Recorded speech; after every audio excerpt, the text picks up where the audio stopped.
O que fazer com as ações que estão no prejuízo no portfólio? Vale a pena vender ou manter na carteira de ações? Será que vender uma ação mesmo com prejuízo pode fazer sentido? E quem responde tudo isso para a gente é o analista Murilo Breder, da Nuinvest.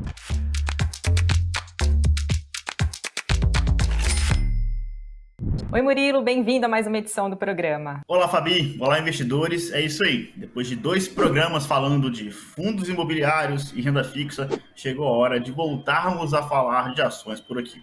Isso aí, hoje a gente traz um assunto que é bastante recorrente, gera bastante dúvida entre os investidores, que é o que fazer com os papéis que estão no prejuízo.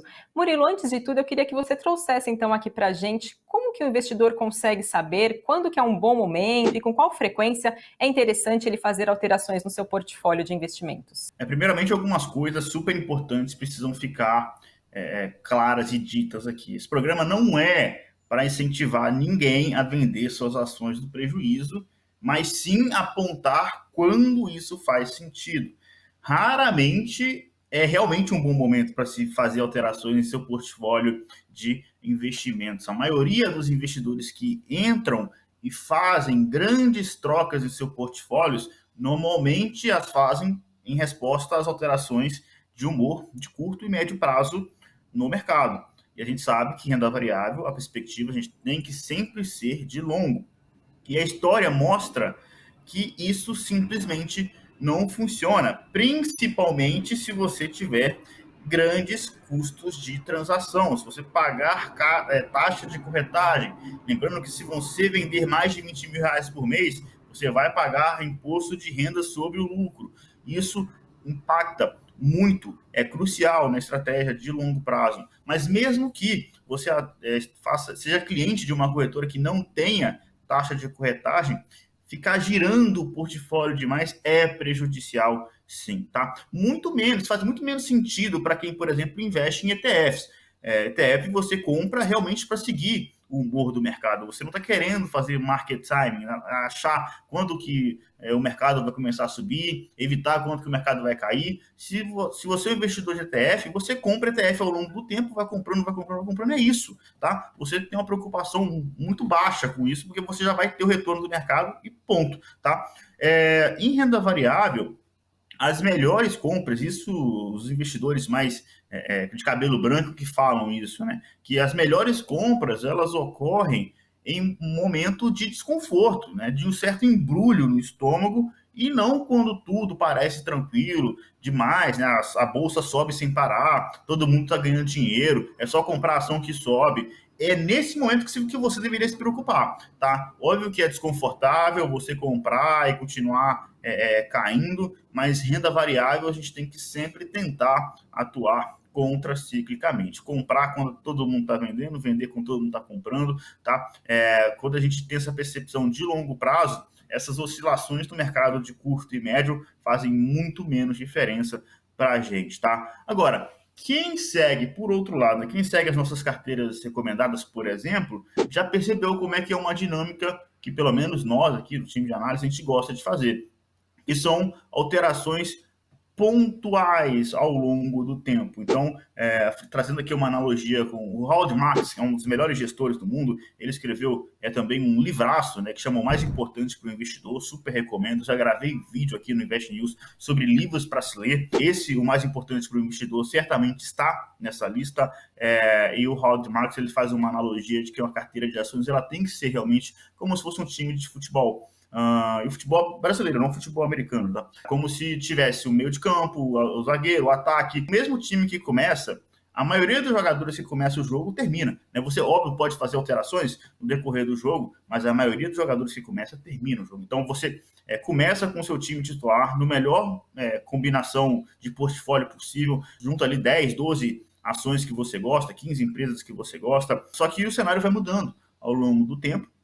E é normal você fazer trocas pontuais, tá? Mas esse é o cenário, e não a gente está fazendo trocas reagindo ao emocional, à mudança. Ah, não, agora eu tô com medo e eu quero botar todo o time na defesa. Ah, não, agora tá todo mundo ganhando dinheiro e eu vou colocar o time no ataque. Não é assim que a gente deve observar. A gente tem que fazer uma leitura do mercado, entender o que está acontecendo e ir fazendo alguns ajustes pontuais, até porque, obviamente, a gente tem uma série de teses aqui de investimento e, naturalmente, nem todas vão se comprovar eficientes. A gente pode errar, né? Então, a gente vai fazendo ajustes quando essas teses que a gente tinha inicialmente não vão avançando, não vão se confirmando. Então, é nessa pegada que o investidor deveria ter, tá? Trocas pontuais, esse é o caminho. Legal, Murilo, e com tudo isso bem claro em mente, né, na cabeça, qual que é o risco que o investidor está correndo quando, por exemplo, ele evita, então, vender ações que estão no prejuízo? Esperar que uma ação que está negativando voltar no 0 a 0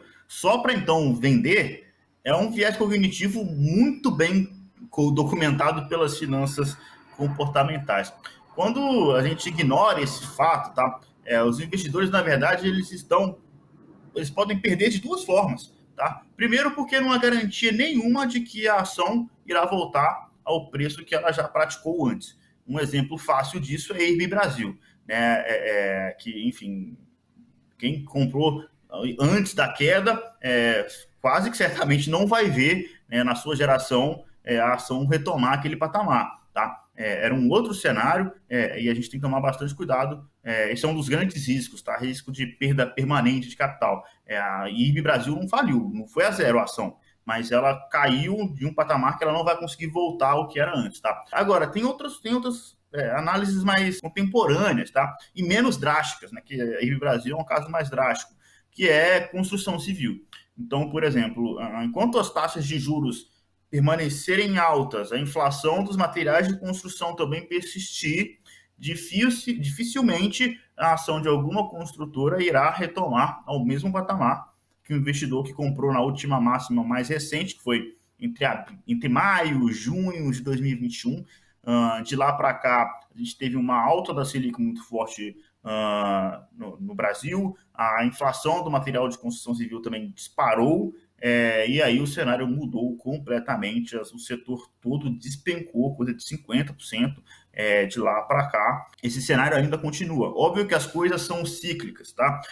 A Selic, que hoje está nesse patamar, fatalmente em algum momento ela vai voltar a recuar, a inflação, né, a menos que seja um caos total, né, no pior cenário possível, aí sim você vai ter uma inflação realmente persistente na construção civil, mas o cenário é de que a inflação, né, também são coisas cíclicas, a própria inflação é cíclica. Fatalmente, em algum momento vai ter uma recuperação, mas nesse cenário atual, não, tá? Então, o investidor que comprou e está ali esperando a ação voltar, a gente tem que entender, fazer essa combinação de que, tá, eu tenho o preço, de fato, quando eu olho para o histórico de preços, parece que está barato, né, caiu muito, mas tem que analisar sempre o cenário. E esse é o primeiro ponto, o investidor ficar ali esperando a ação voltar ao preço que ela comprou, isso pode simplesmente não acontecer. E a segunda maneira é o custo de oportunidade. O que é isso? Enquanto o investidor ele se apaixona por alguma ação e aí ele se deixa levar por esse viés cognitivo de não vou vender no prejuízo, eu vou esperar voltar, vou vender no 0 a 0, e ele fica míope. Tá? Há várias outras potenciais oportunidades que o mercado nos oferece. Então, esse que é o ponto. Tá? Eu estou com uma posição aqui, mas estou tendo prejuízo nela, não quero vender, mas está passando várias outras oportunidades que eu simplesmente me recuso a ver por vários motivos. Estou apaixonado pela ação, me deixei levar pelo viés cognitivo. Obviamente, ações boas também caem. Super correto pensar dessa forma, beleza. E as ações boas que continuam caindo são oportunidades da gente comprar elas cada vez mais barato. Concordo, super verdade. Mas tem alguns casos, o problema é quando o investidor generaliza. Qualquer ação com prejuízo significa que eu não vou vender nunca, tá? E é isso que a gente recebe muita dúvida dos investidores, porque nas nossas próprias carteiras recomendadas, a gente faz trocas ao longo dos meses, e algumas dessas trocas são de posições que são perdedoras, né? São ações que vêm apresentando prejuízo no período. E a gente recomenda sair mesmo assim, e muitos investidores vêm atrás da gente, falam, é para vender mesmo, estou com prejuízo. A resposta é sim, tá? E a gente tem um estudo bem legal aqui para mostrar daqui a pouco, para mostrar por que faz sentido mesmo, né, fazer essa troca.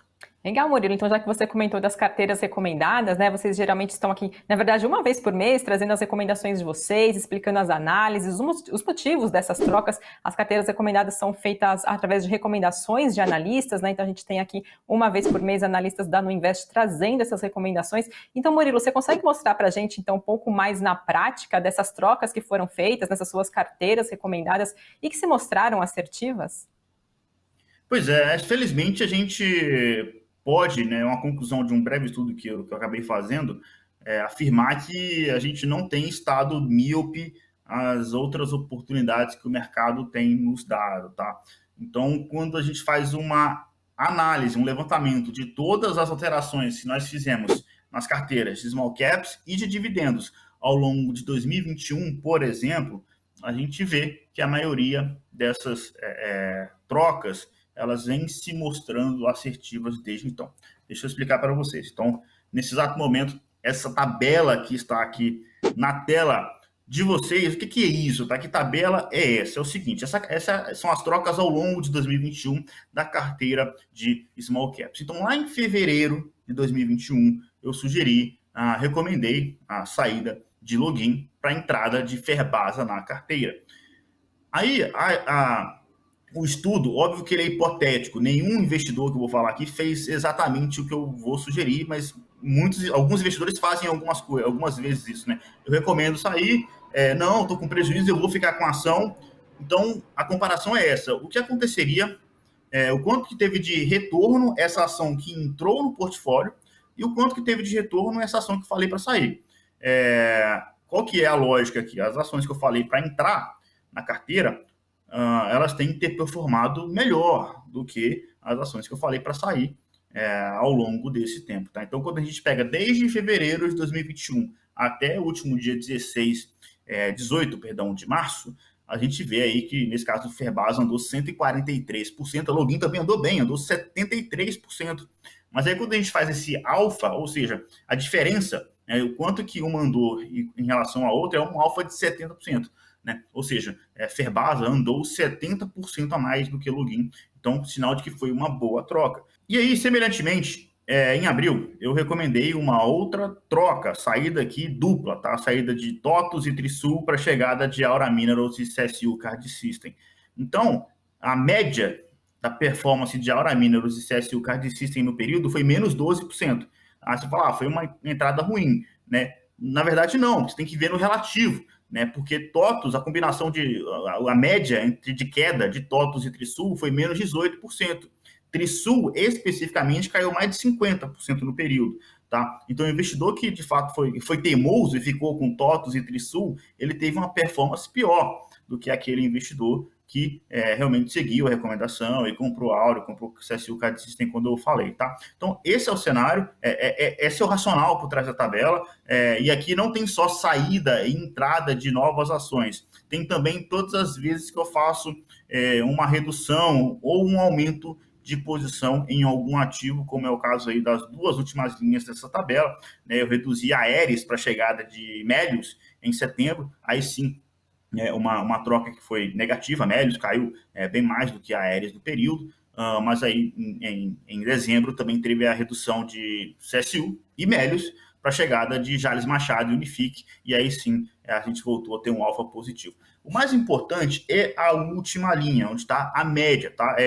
Porque o importante é a gente ver o somatório das trocas, né? Como é que foi a combinação de tudo isso? Não ficar vendo aí um ou outro trade isolado, né? Mas quando a gente vê a média, a gente teve um alfa de mais de 10% aqui nas trocas da carteira de small caps, sendo que quando a gente pega deixa eu contar aqui, 6 trocas, 5 tiveram alfa positivo, apenas uma teve alfa negativo. Quando a gente pega o maior alfa e o pior alfa, pega o valor em módulo disso, o maior alfa foi muito maior do que o menor alfa, tá? Então, é um sinal de que todos os sinais possíveis dessa tabela aqui indicando que a gente tem conseguido fazer trocas melhores, tá? Então, qual que é o resumo da ópera aqui? Quando a gente fala para sair de um ativo para entrar outro, a gente está falando para vender mesmo no prejuízo, porque esse outro ativo que a gente está recomendando entrar ou aumentar a posição nele, a gente tem a convicção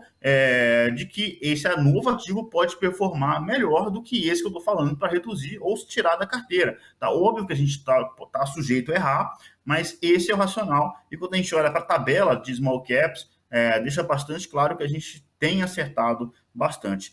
Para fechar, a segunda tabela. A tabela é a mesma coisa, só que agora para a carteira de dividendos, tá? Aqui, quando a gente olha direto para a última linha, a gente também vê um alfa positivo médio das alterações que nós fizemos. Um alfa, é verdade, um pouco menor do que o da carteira de small caps. Quando a gente olha todas as alterações que nós fizemos, que nesse período aqui da carteira de dividendos foram 7 trocas em 2021, 4 delas foram positivas, 3 negativas. É verdade, aqui ficou mais próximo ali do meio a meio, né? A gente não conseguiu diferenciar tanto assim nas trocas, no caso da dividendos, mas mesmo combinando, da small caps, dividendos, quando a gente olha todas as trocas que nós fizemos, o resumo da ópera continua a mesma coisa.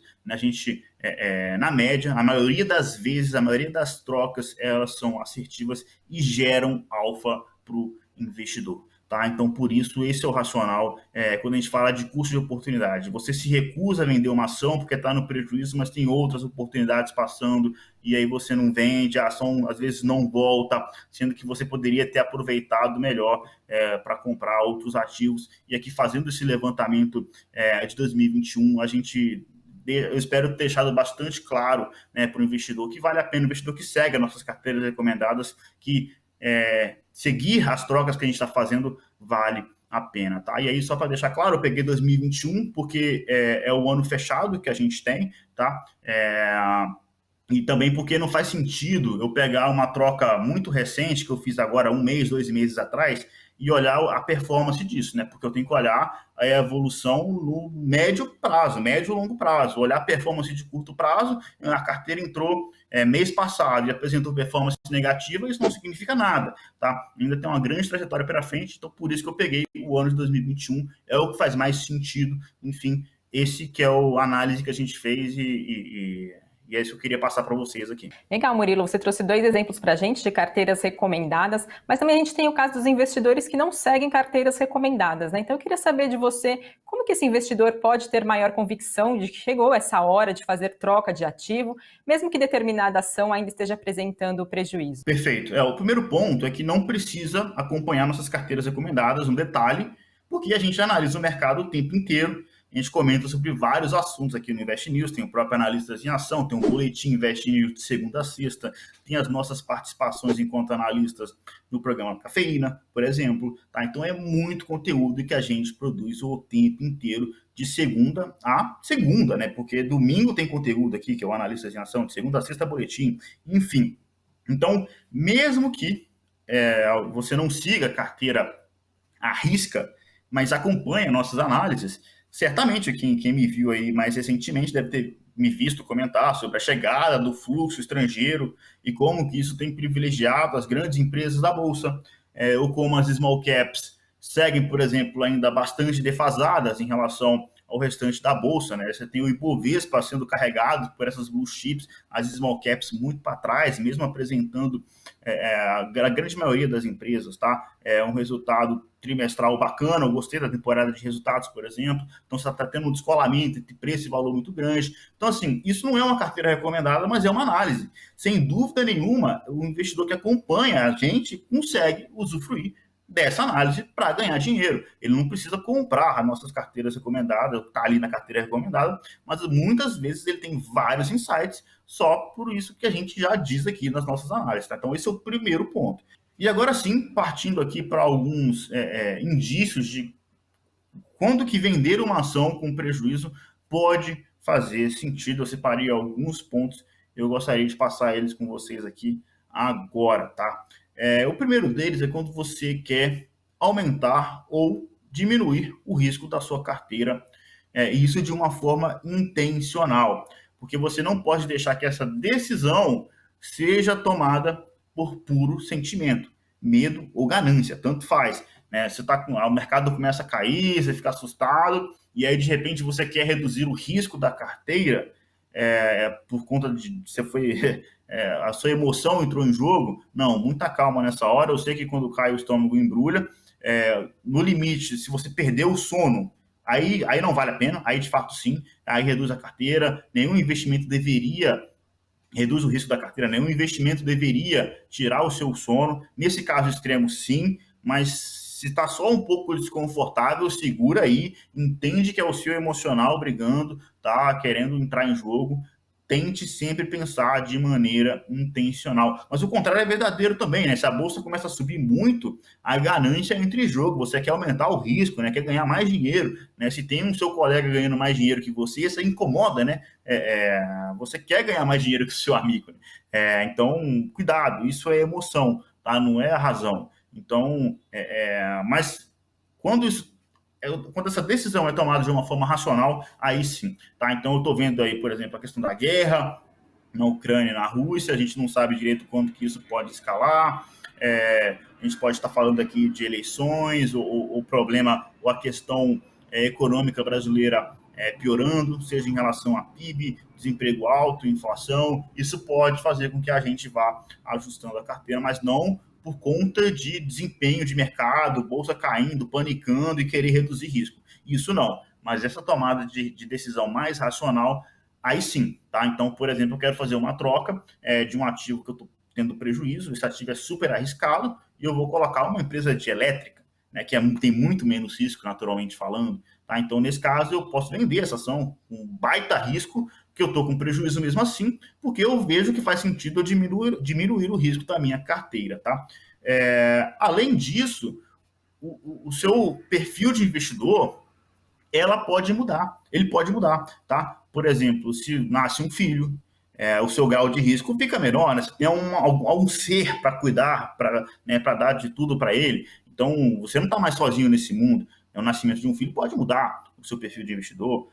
Ou então o seu patrimônio ficando muito grande, né? Porque uma coisa é você correr um baita risco quando você tem R$ 1.000. Aí, se uma oscilação de 10% para cima ou para baixo, é R$ 100, né? É relativamente pouco. Agora, quem tem 1 milhão, 10% para cima ou para baixo é R$ 100.000. Então é um outro jogo, né? Então você não precisa correr o mesmo grau de risco que você tinha quando você tinha R$ 1.000. Você tem 1 milhão, seu risco é bem menor, deveria ser, né? Porque já não faz mais sentido, né? Pode não fazer tanto sentido você ter oscilações tão bruscas de patrimônio assim. Ou então a chegada da aposentadoria, né? E aí você quer ajustar para uma carteira realmente com um risco menor, ou você simplesmente aí não consegue mais dormir à noite, que foi o exemplo que eu falei, aí sim faz sentido, tá? Então, esse é o primeiro ponto, cheio de parênteses aqui, explicando um pouco a mais, mas resumindo é isso, tá? Quando você quer aumentar ou diminuir o risco da carteira de uma forma geral, aí sim é uma troca que faz sentido e deve, um ponto que o investidor, que mesmo que não acompanha a carteira, toma a decisão por conta própria, pode ficar mais calmo, tá? E achar que está fazendo uma boa ideia quando esse é o racional, tá? O outro ponto é quando você, investidor, passou a compreender uma tese de investimento melhor do que a outra. Então, por exemplo, muitas vezes você comprou uma ação há muito tempo atrás, ela está no seu portfólio há muito tempo, você já nem acompanha mais a tese de investimento, não sabe direito o que se passa, não sabe o detalhe da companhia, e ao mesmo tempo você vê alguém falando ou se convence de uma nova tese de investimento, e você tem essa convicção de que você entendeu essa tese de investimento, e aí você pensa, tá, eu quero investir nessa empresa nova, qual ativo da carteira eu vou vender?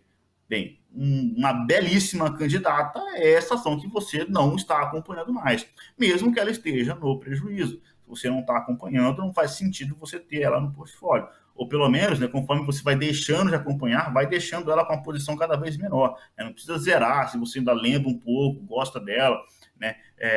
Mas fato é que quando a gente fala de bolsa de valores, tem que ter algum acompanhamento mínimo, entender a tese de investimento das empresas que você tem na carteira, tá? Então, quando você perde esse controle, perde esse conhecimento e fica animado por uma outra tese, faz sentido também trocar mesmo com prejuízo, tá? E o último ponto é lembrar que existem ganhos tributários. Aqui eu estou falando especificamente para a galera que vende mais de R$ 20.000 por mês. Eu sei que não é a maioria de vocês, eu também não vendo, tá? Então, assim, eu não pago imposto de renda por conta disso.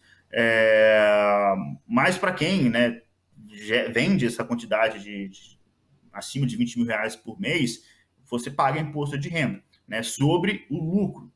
Então, você tem uma forma de, quando você vende uma empresa com prejuízo, esse prejuízo ele pode ser usado para diminuir o lucro que você teve em outra operação e, nesse caso, pagar muito menos imposto do que você pagaria se você pagar imposto simplesmente sobre o lucro de uma operação específica. Então, muitas vezes você se depara, você tem uma situação que você se viu obrigado a vender mais de 20 mil reais por mês, teve lucro com essa posição, vai ter que pagar imposto de renda, e aí você pode, inclusive, aproveitar esse momento e vender um pouco de alguma posição com prejuízo para evitar pagar um imposto tão grande assim, ainda mais se for nesses exemplos que eu comentei, né, de querer reduzir risco ou aumentar risco da carteira, ou quando você, de fato, já não acompanha mais a tese de investimento. Então, esses são os indícios, é isso que o investidor deveria ter em mente. Obviamente, não tem receita de bolo, não tem como falar que toda a troca faz sentido, tá? Mas não é todo o resumo aqui desse episódio, desse programa, é o investidor entender, tá? Que a empresa está em prejuízo no seu portfólio, empresas boas caem, beleza, esse é o primeiro ponto, e que uma empresa estando em prejuízo não significa que você não pode vender ela nunca, tá? Existem várias situações em que isso faz sentido e eu espero que a gente tenha conseguido deixar isso claro para vocês. Tá ótimo, ficam então as principais dicas e pontos de atenção trazidos então pelo Murilo. E agora a gente passa para um outro bloco do nosso programa, onde a gente sempre traz aqui a participação de quem acompanha a programação do Invest News. Vamos então a ele? Bom, Murilo, para o programa de hoje eu trouxe 2 comentários relacionados ao assunto que a gente abordou. O primeiro deles é do Silvio Olivetti. E ele comentou: costumo aportar na ação que está negativa para poder me livrar dela, ao menos no 0 a 0. O que você consegue comentar para a gente desse comentário que ele trouxe? Foi exatamente isso que a gente passou explicando aqui o programa, né? Exemplos do caso como o Silvio, e que é muito comum na maioria dos investidores, tá? Então, qual que é a abordagem que você deveria mudar no que você faz hoje, Silvio? Você não aporta numa ação que está negativa só para poder se livrar dela. Não é esse o racional, não é esse o jeito de se pensar.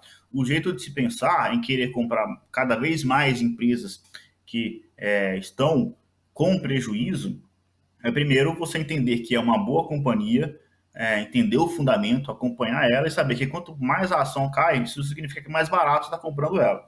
Então, esse é o primeiro ponto, você entender a tese de investimento. O segundo motivo para você continuar comprando uma empresa que está tendo prejuízo, a gente passou o programa inteiro falando, né, de por que, quando que faz sentido vender. Agora eu estou falando um pouco o contrário, né? Quando que faz sentido continuar comprando. Então, o primeiro ponto é esse, entender a tese e saber que você está comprando cada vez mais barato. E o segundo é quando, por exemplo, né, se você tinha 10% dessa ação no seu portfólio, tá? Se você acha que o tamanho que essa empresa deveria ter no seu portfólio de ações é realmente 10% do portfólio total, beleza? Só que a ação vai lá e cai metade do preço. Supondo que todas as outras ações que você tem no portfólio manteve o mesmo patamar de preço, essa ação que antes era 10% do seu portfólio passa a ser 5% do seu portfólio. Só que o quanto que você queria ter dessa ação inicialmente? 10%. É o que você acha que faz sentido, é o que você tem convicção, tranquilidade, tá? Então, tá na hora de ajustar o portfólio, realmente, de fato, e comprar e ir ajustando até que a ação volte a ter 10%, volte a ser 10% do seu portfólio. Mas não esperando só ela voltar no 0 a 0. Isso não é um argumento suficiente, tá? Até porque muitas vezes essas ações que o mercado que caem, tá? Algumas vezes é super normal o mercado oscilar, é normal empresa boa cair durante algum período, mas a gente tem que sempre tentar entender o porquê, tá? Porque algumas vezes a ação cai com justificativa, cai com razão, cai porque aconteceu algo negativo, cai porque a tese piorou, cai porque o macro impactou na empresa, tá? Então a gente tem que entender, porque se esse é o cenário, se a empresa está caindo com motivo, aí um ponto para você ficar mais preocupado. E aí você continua comprando, você está comprando cada vez mais do seu portfólio uma ação que está ficando cada vez pior. Tá? Então é por isso que a gente tem que tomar bastante cuidado. Se você conhece o seu portfólio, as ações que você tem no seu portfólio são boas, então essa estratégia de comprar, de aportar naquela ação que mais caiu recentemente, muitas vezes vai fazer sentido. Se você entende o portfólio, sabe que a ação é boa, beleza. Mas o grande risco é quando você para de acompanhar e acha que só porque caiu é para comprar, tá? Vamos entender um pouco melhor o que pode estar por trás dessa queda. De novo, ações boas também caem, pode ser um aumento do mercado, pode ser que não tenha nada a ver com a tese de investimento, mas pode ser que tenha. Tá? E nesse caso aí que você tem que tomar bastante cuidado. Bom, a outra participação que eu separei aqui para você, Murilo, é uma pergunta do Nil Vidro, e ele diz: estou perdendo R$ 505 em ações da Gol. Vendo porque é do setor de aéreas ou porque não tem perspectivas de crescimento? Setor complicado esse, hein? Quando a gente pega ali CVC, Azul, Gol, as companhias elas até avançaram bem recentemente, mas elas chegaram, as cotações chegaram a negociar a um patamar abaixo, inclusive, do início da pandemia, tá? Superando até o pior momento da Covid no ano passado. As ações aí chegaram até a devolver grande parte do que conseguiram avançar em algum momento de retomada. Enfim, setor bastante, as ações bastante voláteis, né? Então, vamos lá. As aéreas, eu não gosto, tá, do setor, por quê? Eu acho que o serviço é comoditizado. Esse é o primeiro ponto. Não tem muita diferença de uma qualidade de serviço de Azul, Gol, enfim. Na maioria, né, de nós, restos mortais, a gente vai comprar a passagem mais barata. Né? Eu acho que para a maioria de nós é assim que funciona. É óbvio que se você pode até ter uma companhia preferida, entende que o nível de serviço pode ser um pouquinho melhor aqui ou ali, beleza, mas não a ponto de você, eu só vou voar nessa companhia aérea aqui porque o serviço aqui é melhor. Na maioria dos lugares, não, né? Você quer chegar do ponto A para o ponto B o mais rápido e o mais barato possível. É normalmente sempre isso. E o problema das aéreas, o outro problema, é que é um altíssimo custo fixo. E é um altíssimo custo fixo que as companhias não têm muito o que fazer. Por quê? É um custo fixo muito ligado a preço dos combustíveis, né? Porque o preço do petróleo, por exemplo, acaba impactando no preço do combustível, e o preço do combustível ele é diretamente ele é cotado em dólar, né? Então, se você tem um momento de alta do dólar, alta do petróleo, essa é a pior combinação possível para essas companhias, elas não conseguem fazer muita coisa, porque naturalmente é um custo já muito alto. Tá? Então, esse é o outro ponto. E quando a gente pega o cenário atual, de guerra, né? Pode até ser, beleza, que a gente chegue, eu torço para isso, né? Que a gente chegue em algum acordo e acabe com isso, mas a gente tem que entender o que está acontecendo. E o cenário de petróleo, ele, na minha visão, ele segue assimetricamente para cima, porque a gente está num momento commodity é sempre oferta e demanda, né? Então, quando a gente olha oferta, a gente já está com uma restrição de oferta, ainda mais agora que a Rússia, terceira maior produtora de petróleo, já está sendo impactada na questão da oferta. O lado da demanda já tinha um aumento crescente de demanda por conta da reabertura das economias pós-Covid, e agora com essa tensão na Ucrânia e na Rússia, tem muito lugar estocando petróleo. Então, isso, né, incentivou ainda mais a demanda. Então, quando a gente olha essa oferta esse balanço de oferta e demanda, isso já tenderia a manter patamares altos de commodities. Então, esse é o primeiro ponto. E se essa guerra escalar a níveis ainda maiores, aí sabe-se lá até onde o petróleo vai. Tá? $150, mais do que isso. Tá? Então, as companhias podem sofrer ainda mais. E para fechar, um outro ponto que não dá para descartar totalmente, mas felizmente a gente está caminhando para um controle melhor da pandemia, né? A gente está com uma vacinação elevada, então, mas enfim, existe uma possibilidade, quem sabe aí, enfim, espero que não, né? Óbvio que não, mas novas variantes, né? Apareceu a Ômicron do nada, então é algo que a gente precisa manter ainda no radar, e se uma nova variante aí voltar a surgir, isso pode impactar empresas do setor. Esse não é o cenário base, a gente está bem controlado em vacinação, mas é algo que sempre tem esse risco. E aí, essa alta do preço do petróleo, as companhias aéreas vão ser obrigadas a repassar, né, isso para o consumidor, e o estrago é grande, tá? Quando a gente vê uma alta muito grande aí no preço das passagens aéreas. Isso, o consumidor sente no bolso, sim, diminui a demanda, tá? Então o impacto é negativo para as aéreas por esse ponto. O que pode destravar valor? Apesar de todo esse cenário negativo, o que eu acho que tem que manter no radar? A guerra na Ucrânia e na Rússia se resolvendo, aí o petróleo naturalmente vai se acomodar a patamares mais baixos, apesar de que eu acho que ele tende a se manter ainda em patamares mais altos, mas fato é que vai ter uma queda, pelo alívio das tensões, naturalmente você vai ter uma queda no petróleo e vai ajudar no custo das aéreas. O dólar abaixo de R$5, é o que a gente tem visto recentemente, isso é positivo, né? Pandemia sob controle, sem novas variantes. E uma outra coisa é lembrar que existe uma sazonalidade aqui no caso das aéreas, empresas de turismo, que é o verão, é a melhor estação do Brasil para turismo, né? É o verão aqui. Então, a gente acabou de passar pelo verão, né? Então é só no final do ano agora que vai começar de novo, mas é algo que pode incentivar as ações quando chegar mais próximo de lá, ainda mais no cenário de todos esses pontos que eu acabei de falar resolvidos, a chegada do verão pode servir de gatilho. Então, é isso, tá? Demorei um pouco na resposta, mas eu só não queria uma resposta mais rasa e falar, não gosto de Gol. E por mim, eu venderia a ação de Gol e assumiria o prejuízo, simplesmente falar isso. Não, eu queria passar um pouco a minha visão do setor inteiro. Espero que tenha ficado claro, viu? Mas eu acho que tem realmente novos setores, empresas em um time melhor, com uma qualidade melhor, menores custos fixos, tá? Enfim, várias qualidades que eu acho que você vai encontrar em outros setores e não nas aéreas. Por mais que pareça barato, apanhou muito de fato, mas por todos esses fatores eu não gosto do setor. Legal, essas foram então as participações dessa semana. Lembrando, se vocês têm dúvidas e comentários e gostariam de mandar para os analistas responderem, deixem aqui nos comentários desse vídeo. A edição de hoje fica por aqui, mas lembro vocês que tem analistas em ação todos os domingos às 9 horas da manhã. Obrigada, Murilo, por mais essa sua participação. De nada, Fabi. Um abraço, investidores. Bons investimentos a todos. Até mais. Tchau, pessoal. Até a próxima.